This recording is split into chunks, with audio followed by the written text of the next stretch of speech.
Kami TNI akan terus mengejar dan menindak kelompok yang berusaha mengganggu keamanan NKRI ini. NKRI Jaya, Jaya Jaya. 3 unit pasukan elit Kopassus bergerak cepat menuju markas utama kelompok kriminal bersenjata KKB yang berada di wilayah hutan lebat Papua. Operasi yang berlangsung pada pagi hari ini langsung menghadirkan konfrontasi tak terduga setelah pasukan menemukan sekitar 150 anggota KKB yang sedang menggelar rapat strategis. Begitu kehadiran Kopassus terdeteksi, sebagian besar anggota KKB langsung panik dan lari kocar-kacir meninggalkan lokasi. Dalam penggerebekan yang terstruktur dan terkendali ini, sebanyak 80 anggota KKB berhasil ditangkap. Pasukan berhasil menyita lebih dari 230 senjata ilegal, termasuk senjata laras panjang, amunisi, dan peralatan taktis lainnya yang selama ini digunakan untuk kegiatan kriminal dan sabotase terhadap keamanan masyarakat serta infrastruktur strategis. Sumber resmi dari Pusat Komando Kopassus menyatakan bahwa operasi ini dirancang secara presisi berdasarkan intelijen lapangan yang diperoleh dari beberapa minggu terakhir.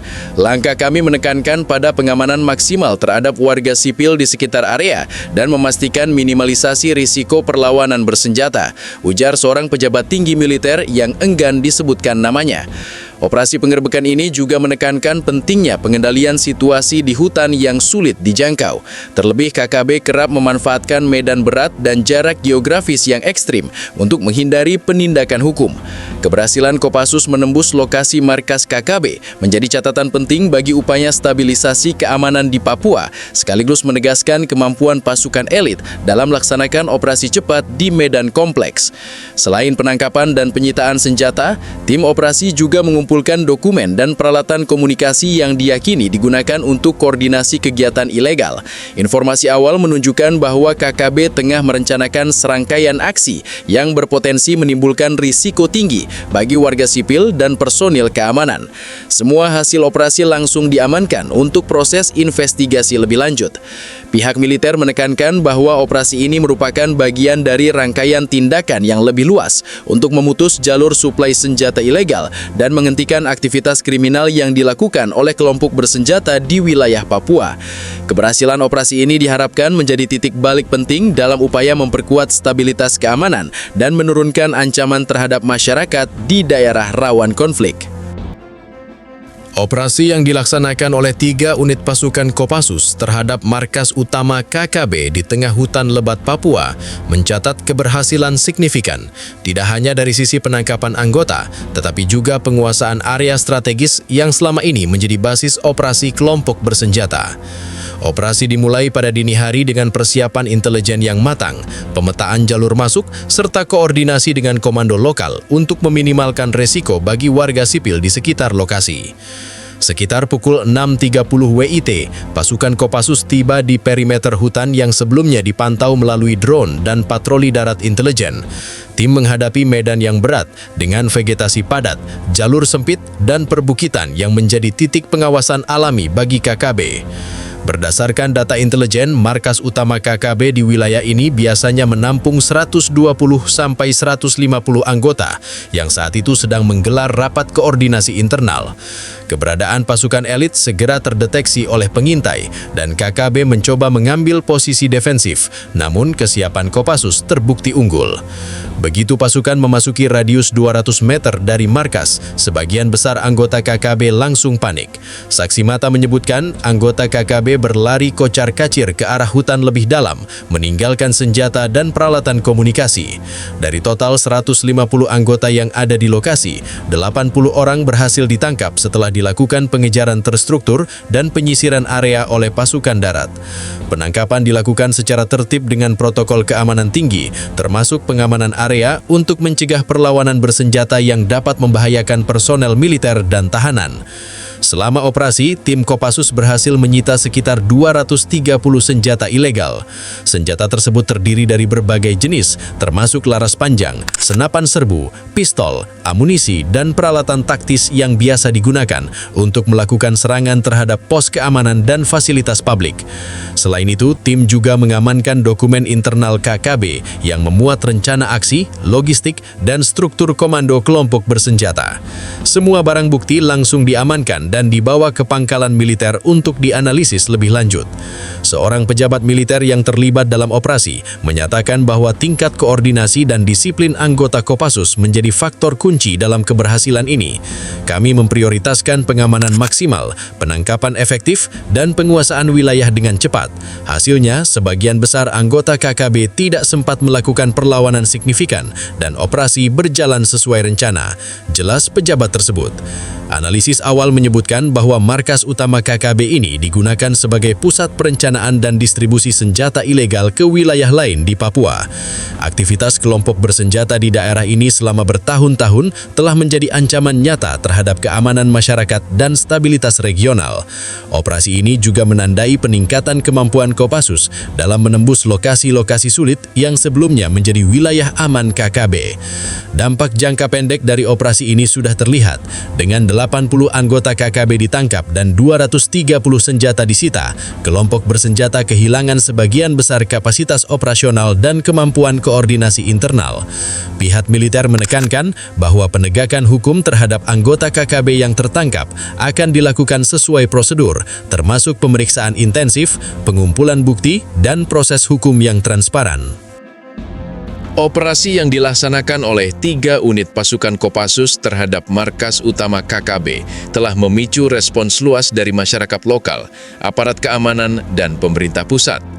Keberhasilan penangkapan 80 anggota KKB dan penyitaan 230 senjata ilegal menimbulkan dampak signifikan terhadap persepsi keamanan dan stabilitas di wilayah yang selama ini rawan konflik. Masyarakat yang tinggal di sekitar wilayah operasi menyatakan kelegaan atas tindakan aparat keamanan.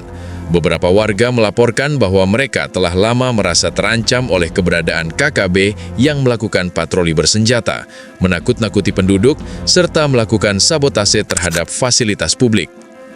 Sekarang kita merasa lebih aman, kita bisa bergerak tanpa takut diganggu KKB, ujar salah seorang warga yang enggan disebutkan namanya. Namun beberapa warga juga mengingatkan pentingnya pengawasan lanjutan.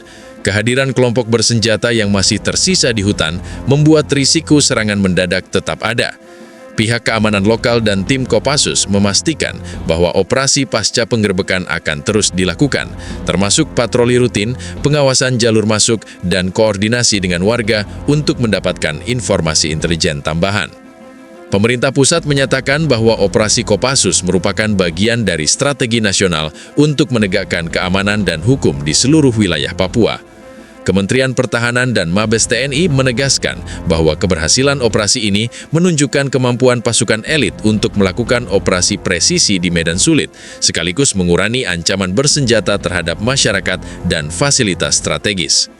Pejabat pemerintah menekankan bahwa tindakan ini tidak hanya bertujuan menindak anggota KKB, tetapi juga memutus jalur suplai senjata ilegal, mengumpulkan informasi penting, dan mengirim pesan tegas kepada kelompok bersenjata lain yang beroperasi di Papua. Pihak pemerintah menegaskan bahwa proses hukum terhadap 80 anggota KKB yang tertangkap akan dilakukan secara transparan sesuai prosedur hukum yang berlaku untuk memberikan efek jera sekaligus memastikan keadilan bagi masyarakat. Setelah operasi penggerebekan, Kopassus bersama aparat keamanan setempat melanjutkan patroli intensif di wilayah rawan konflik. Area yang sebelumnya menjadi markas KKB diperiksa secara sistematis untuk memastikan tidak ada anggota kelompok bersenjata yang tersisa, senjata ilegal, atau peralatan komunikasi yang dapat digunakan untuk merencanakan aksi baru. Tim intelijen juga bekerja untuk memetakan jaringan KKB yang lebih luas, termasuk jalur suplai senjata dan lokasi pertemuan rahasia. Langkah ini bertujuan memastikan bahwa kelompok bersenjata tidak dapat membangun kembali markas atau mengorganisir serangan terhadap warga dan pos keamanan. Selain itu, Kopassus melakukan koordinasi dengan pemerintah daerah dan aparat keamanan lokal untuk mengedukasi warga mengenai cara melaporkan aktivitas mencurigakan dan meningkatkan keamanan komunitas secara mandiri.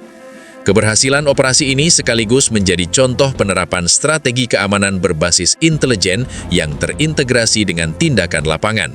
Kombinasi kemampuan tempur Kopassus, penguasaan medan, dan pengumpulan informasi membuat operasi berjalan efektif, meminimalkan risiko bagi warga sipil, dan memberikan dampak jangka panjang terhadap stabilitas keamanan Papua.